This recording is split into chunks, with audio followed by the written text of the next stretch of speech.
Welcome to the David McWilliams podcast, where we try to make economics interesting and entertaining by hopefully removing the complexity from it all. Today, we're going to talk about why moving Dublin Port is the key to reducing congestion in this city, but also is crucial to getting the housing crisis under control. That is going to be our point of discussion this evening. As usual, I'm joined by my good mates John Davis. How you doing? How are you, Headball? Good. And Finn McLaughlin over there in Hackney, London. All good, Finn? Yeah, all good. What's the crack? The crack is, well, John, what have you been up to the last while? You've had one or two scoops. I've had a load of wine and let's just rock on. Well, let's rock on. Well, listen, I tell you what really interests me this week was I turned my attention, John, to something that about a few weeks ago, I was doing a speaking event in Oslo. And I'd never been to Norway in my life. Have you been? No, I haven't, but beer is very expensive. Beer is very, very expensive. And actually, everything's very expensive. But you arrive in Oslo and it's very interesting. This is a city that is going to be car-free by 2020, right? Car-free completely. Okay. And I went out the night before the gig. I was giving a speech. And I went and the Norwegian said, go to this bar and this restaurant if you're looking for something to eat. And I walked down to where the port used to be. And they have reclaimed the entire port. And they've put a huge amount of really, really lovely apartments, great parks, great restaurants, all sort of public amenities. They've reclaimed the port. And as I was flying, I was just thinking, this is really interesting. There was a huge part of the city, wasn't it? It was a massive part of the city. Like Oslo is a big, big port. And what they did was said, hold on a second. This is prime real estate on the water. Yeah. It should not be full of freight trucks and it shouldn't be a car park for freight containers, right? We can move the port because we don't really need the port to be in the city, at the mouth of the city anymore. And we'll put it somewhere else and we'll reclaim that prime real estate and we will build on that. Now, I was thinking of that, gave the speech, then flying home, Oslo, Dublin, and you fly in over, where you fly home, you fly in over Hoth. Yeah. Right? Yeah. And it was a lovely day. I always claim the window seat. Well, you see, I'm afraid of flying, so I don't claim. Oh, yeah? Yeah. It's a terrible thing. So I'm the Egypt on the aisle seat. Right. But the interesting thing is you can see coming in over. And we're flying over Dublin Port, and I just thought, this is a monumental waste of space. Dublin Port is sitting there. We have a massive housing problem. We can't build enough houses in the right place, and the right place is in the centre of town where people want to live, okay? Yeah. We have massive traffic and congestion because where we're building the houses is out beyond the M50. We're building Portlaoise, is the fastest growing town in Ireland, Drogheda, all these places. And what we're doing is we're condemning people to commute, to living miles away from the city because Dublin doesn't face east and realize that at the east, in the center of the city, is this huge opportunity, right?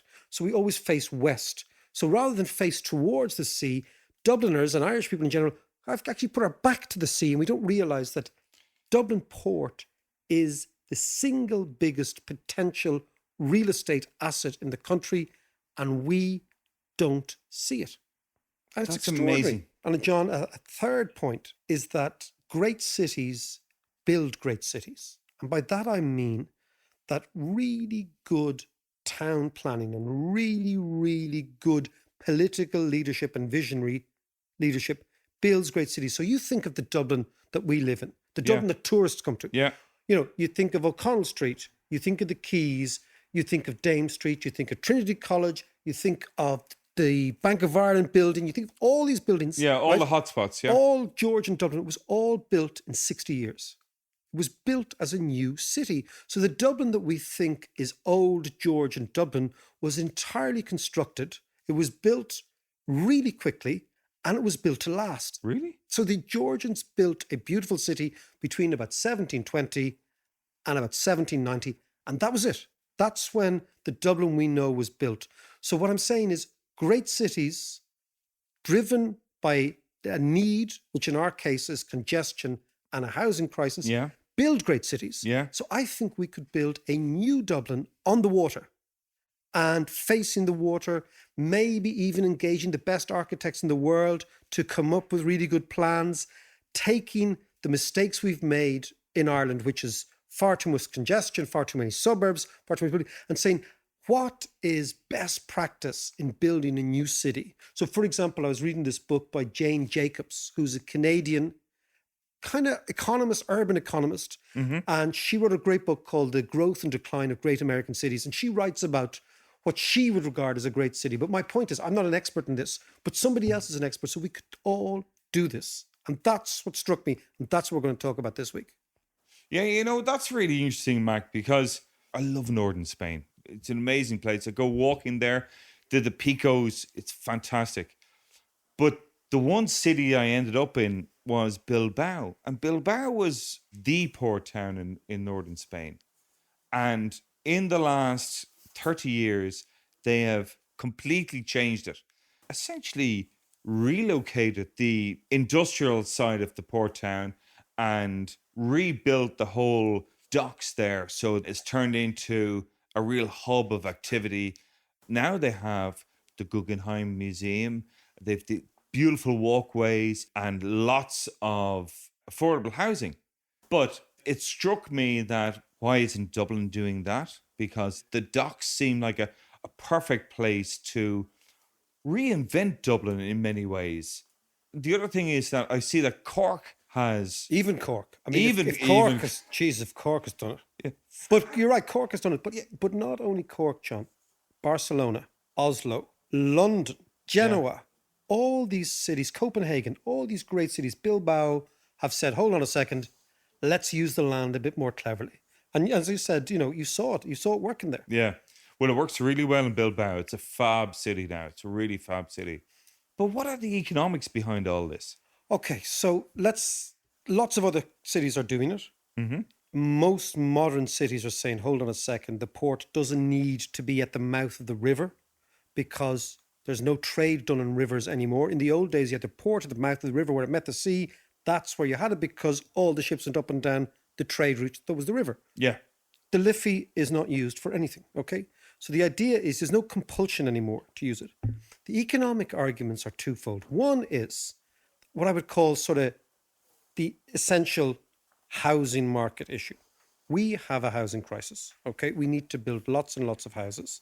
The port is a piece of land that seems to me to be wasted as a port and could be redeveloped as a new city, okay? It might not solve all the problems, but it begins the process of using land effectively.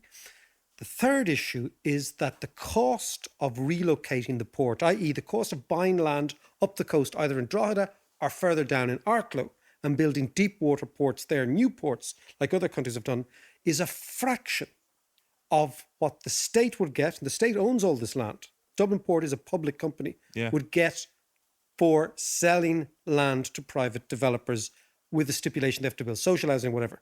So on the back of the envelope calculations, an acre of land, prime commercial land in Dublin costs about 8 million quid. An acre of industrial / agricultural land around Drogheda or Arklow costs about 20 grand. So you can see the math straight away. And then look at the size of the port. Dublin Port is 620 acres. I can't quite picture that. Okay. What does that mean? Okay, so if you think, for example, take Smithfield. You know Smithfield? Yes, I do. So if you look at Smithfield and you were to look at the intensity of the apartment blocks there in Smithfield, as far as I know, you could probably build around 35,000 apartments, okay, units on 600 acres and still have 200 acres of parkland. Wow. Now, 200 acres is 22 times Stephen's Green.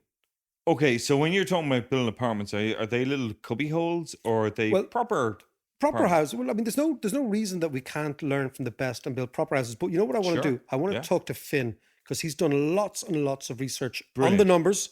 Okay, Finn. We need a few stats. We need the stat man. Finn, talk to me about the housing crisis. How much we have to build, how quickly, and how much could be put if this port were redeveloped. Yeah, sure thing. So let me just put some perspective on this. So base this on shifting demographics and urbanization trends in Ireland. So assuming we're becoming more like Europe, we're becoming 1 and 2 person households and we're urbanizing more. The best estimates, they put us in the region of needing nearly 2 million new apartments over the next 50 years. Hold on a So- second. We need 2 million new apartments over the next 50 years. Exactly. You On got it. demographic the bulk trends. of these, exactly. The bulk of these in Dublin. So around 600,000 1 to 2 person households in Dublin. Now, that's effectively an apartment block of 200 homes, we'll say, every week in the city for the foreseeable future. Hold on, can I just say, Now- we have to build one apartment block of 200 units every week for the foreseeable future to fix the Wow. housing crisis. You Yeah, get that? that's extraordinary. But let's put that in simpler terms, all right? So we'll make the assumption, right? All those 200 units are all 2 beds housing 2 people, right? Okay. So that's around 400 people each week or 1,600 people per month that we need to house. Yeah. Now, put that in simple terms. That's the equivalent of putting the entire population of the Aran Islands in apartment blocks every 3 weeks. Okay, let me hold you there, Finn. We need to put 1,600 people in apartment blocks every month, which is the equivalent of putting the entire population of the Aran Islands in apartment blocks every 3 weeks for the foreseeable future in order to fix the Oh housing. my God. It's amazing, isn't it? You've got it. And now look, not everyone's How is from that Galway, so I'll put it in terms for the rest of you. That's the population of Dangan in Kerry every month, or Newmarket in Cork, or your old haunt up in Dalkey Hill. So that's the population of Dalkey Hill every month. So that's amazing. So we have to house the population of Ondangan or Dingle in Kerry, okay, or around Dalkey every single month for the next 50 years. That's, well, to reach the target, yeah. That is extraordinary. So Dublin Port is only really the tip of the iceberg sort of stuff. Well, here's the thing. So the contiguous city of Dublin, so that's as far as the city spreads out. That houses around 1.2 million people in roughly 30,000 acres, we'll say. Now, adding those 600,000 new homes you need in Dublin to the city's 30,000 acres, that would mean an average of 20 new homes per acre. And that's ignoring the fact that there's already existing buildings on most of that land and all the problems that comes with that. So your Dublin Port, your question then is, where do you put this? Dublin Port is one answer, but that's only 600 acres. So which is about, 10% of the requirement? So we need, give me the acreage again. So the contiguous city of Dublin, that houses 1.2 million people. That's just a little under 30,000 acres. Okay. So to put the needed 600,000 homes in Dublin's 30,000 acres, that'd be the equivalent of putting an average of 20 new homes in each acre. But 20, And that's ignoring the fact that there's already existing buildings. 20 homes per acre, Finn, seems to me like unbelievably low density housing. When you could get 6 or 7 stories with much more high density in a smaller footprint, which I presume is the objective. Exactly, yeah. So your aim is for high density, but if you average across, that's what you get. So what you're saying is Dublin Port would only really have a small impact on the overall dilemma, but we need therefore to build up very quickly. Yeah, exactly. So it's 600 acres of prime land in Dublin Port. That could be around 60,000 homes. Yeah. But can I ask you then, Finn, if you built on the area of Dublin Port, does that mean that you would free up an awful lot of other property that can be used for social housing or affordable housing or whatever? Yeah, I guess potentially. I mean, what you'd be doing is increasing supply, which, again, if you're increasing for the supply generally, you're increasing the potential supply for social housing or whatever else. But just to stress the fact that if you build, say, 60,000 homes on the 600 acres of Dublin Port, that's just 10% of the total requirement for the next 50 years, Okay. based on the best estimates. This is the thing about Finn. He's just put it into context. Even if we were to build 60,000 homes on your 600 acres in Dublin Port, which would be higher density than almost anything we have in Yeah. Ireland, okay, that would still only be 10% of the amount of units we need to build based on demographics and immigration and also population structure, in the sense that people don't want to live in 3-bedroom, 4-bedroom houses anymore, 2-bedroom houses. Finn, I know you're about to do an Wow. application to Chicago University tonight. I think on the basis of that, you should do it on urban planning. We'll let you go. Always a pleasure to talk Lovely. to you. Come on, Thanks a Finn. million, Thanks, Finn, for Emil. that. You put us straight again. Good to chat you, lads. Cheers, Finn. Now, isn't that extraordinary? That's incredible. So it's 600,000. However, just because it's only the start of a solution doesn't mean you shouldn't do it. Absolutely. And Absolutely. it strikes me that if you were to go for Dublin Port, and if you were to shift Dublin Port, what it does is it sends a signal that the state is able to do big things. So one of the problems at the moment I have looking at Ireland, when I travel around, Yeah. I see other countries doing big things, saying, we have a problem, we're going to do something dramatic, and we're going to try and fix this. And this, for example, reassures the citizens that the state is in some way in control. It seems to me like Dublin Port is extraordinary. Dublin Port only employs 140 people because entire port infrastructure now is automated. Yeah. So what we're doing is we're setting aside 600 acres of prime land in order for 140 people to work there. Whereas if we were to move it elsewhere, you liberate that prime land, you have premium development, you then have social housing in as well. And what you do is you recreate Dublin to the east of the city, facing the sea, Yes. as opposed to Dublin beyond the Dublin mountains, down in Wicklow, up in Navan and all those places. So Dublin is a seaside town, like Bilbao, like Barcelona, like all those great cities. It's a seaside town, and making the most of that is crucial. well, it's definitely, when our parents were young, again, I come back, right?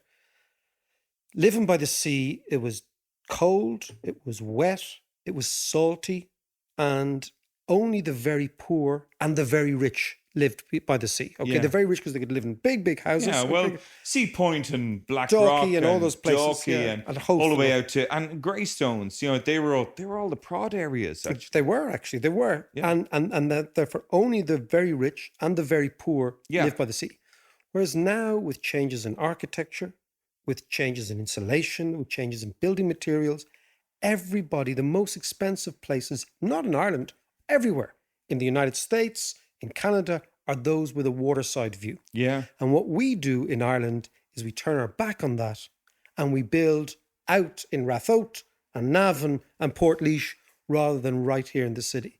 And again, it strikes me that what we need in Ireland, and maybe this comes down to a directly elected mayor in Dublin to actually take it by the balls and say, hold on a second, we're going to move things.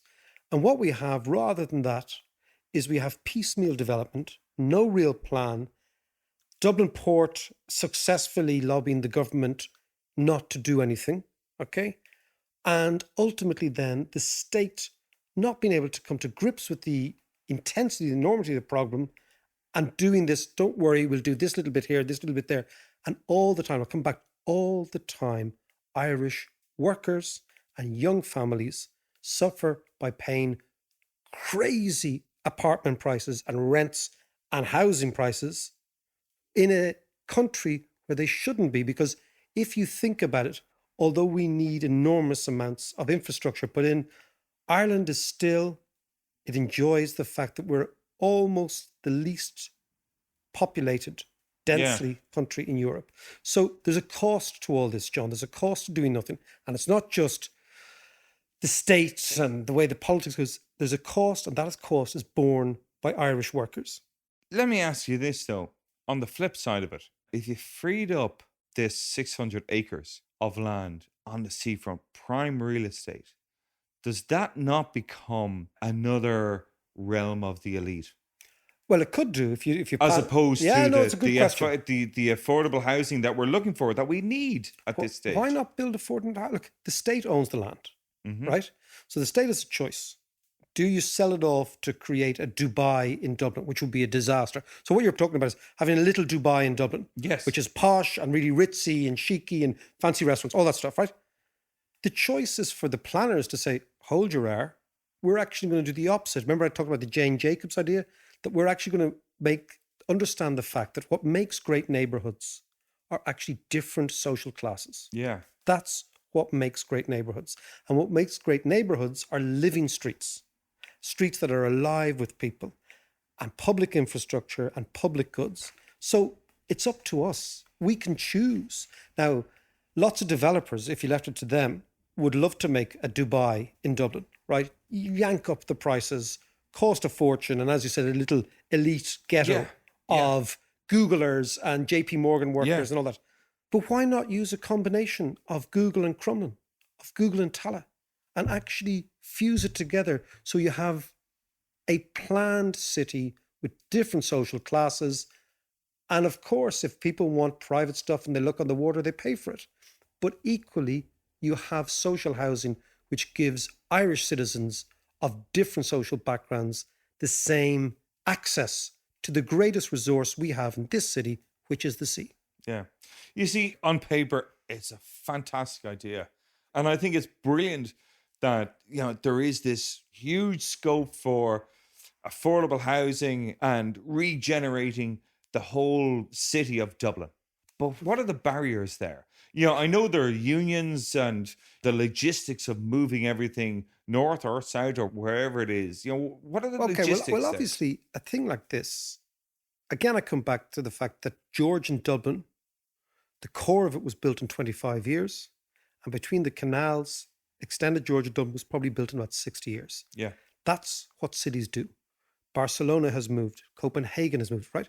Yes, it's logistically a problem, but it's not beyond the wit of Irish society to move a piece of infrastructure.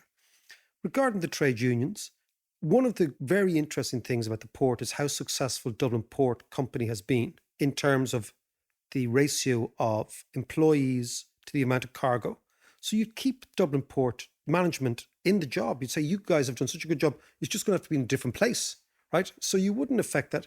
I think the trade unions as a bloc would actually understand that socially it is better for social housing to be provided for people, for working people in this new city than simply to genuflect to the commuting requirements of 140 odd workers and the management. There are issues, but I mean, economics is the art of the possible. If every time we decided to do something big, we got ground down by the, oh my God, you can't do this, and what about this, and etc., nothing would ever be done. Now, the interesting thing is we run the risk in Ireland of precisely what you're saying. So, for example, the metro from Dublin Airport to Sandyford now has been abandoned because the residents of Ranelagh are upset that the Lewis won't run. I mean, this is total fucking bullshit. Yeah. Think you can't build a city like this. Yeah. New York is not built like this. Any big city, there's going to be But there's no big dislocation. picture view. But this is of, what we're trying to. This is what we need to do. This is what we're trying to ventilate here. Is that like you travel around, you see best practice elsewhere, you come back and you say, why don't we do it here? It's not beyond us to think long term. Think of 20, 30, 40 years and just do it. So, Mark, you have talked about seaside living, congestion in Dublin. If we change Dublin Port, how would that affect Dublin as a whole? Like what it means is, first of all, you've got to define your reality, not as you would like it to be, but as it is. And then you've got to do something about it. This is what you do in a crisis. The reality is that we need to build lots and lots. You heard the figures from Finn, 600,000 units over 50 years, which is actually like taking the population of the Aran Islands every 3 weeks and rehousing them in apartments for 50 years. If we don't do that, what happens to the average person? House prices continue to go up and up and up and up and up. And as you know, what happens when house prices go up and up and up? Two things happen. One is the average worker gets robbed and there's a transfer of money from workers to landlords, which is a bad thing. But two, as house prices continue to go up and up and up, the risk of another property crash, like we had 10 years ago, increases dramatically, right? Because property prices can't keep going up and up and up because they will be inflated by huge amounts of credit. So in real terms, one is we know the problem. We've defined it. It's huge. We've got to start doing something about it, okay? Starting in Dublin Port sends a signal that we are actually real about big infrastructural projects. It avoids house prices continuing to go up and up and up and up. It avoids the likelihood, or I'd say the possibility now with the likelihood in a few years' time of another traumatic housing crisis and housing crash. And what it does, it also sends a signal to the world that this is a real country that gets its shit together, that actually isn't just a tax haven that it operates in strokes and this and that, but actually says, you know what, we're going to do it. You mentioned Bilbao at the top. One of the reasons Bilbao did what it did was to actually infuse Basque people with a sense of Basque nationalism that wasn't only ETA and killing Spanish policemen. It was saying, we are Basque, we can do it for ourselves. We don't have to go down this nihilistic route of terrorism and crazy ass independence movement based on killing people. We're going to reinvent what it is to be Basque. And when I look at these sort of projects, I think we can reinvent what it is to be Irish through the prism of great public works and great public infrastructure.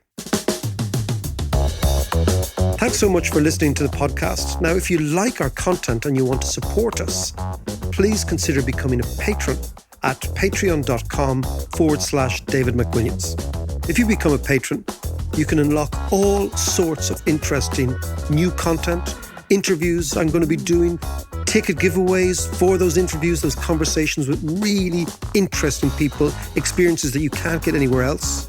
And this will ensure that the podcast remains ad-free and you can get all of this stuff for the price of a pint.